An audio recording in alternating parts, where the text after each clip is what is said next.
এই যে দুনিয়ায় সৃষ্টি করেছেন কে? গাছপালা, নদী, নালা, মানুষ কে সৃষ্টি করেছেন? এই গাছ কার? আমরা কি কারোটা চুরি করে খাইতেছি? কারটা খাইতেছি? কারো আমরা দোষ দিতে পারবো কেউ? যদি কেউ জিজ্ঞাসা কারটা খাইছি? হ্যাঁ, আল্লাহ।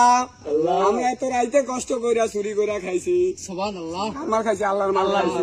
আল্লাহ তুমি তো দেখছো না? অবশ্যই। আল্লাহ এত কষ্ট কইরা কয়টা ডাব খাইতাছি, তুমি ভুল বুঝো না। তুমি তো দেখছো, তুমি সৃষ্টি করেছো, তোমার মাল খাইতাছি, আমরা তোমার বান্দা, আমরা কারো জিনিস চুরি করে খাই না।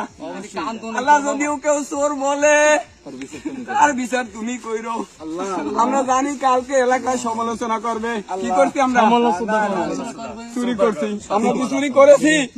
আমি করি না। আমরা নিজেকে ফল আল্লাহ আমাকে তৈরি করছে, আল্লাহর মাল আমরা খাইতেছি। এখানে যারা আছে সবাই হয়েছে, ধরেন আল্লাহুম্মা আমিন, সবাই বিসমিল্লাহ বলেন বাবা।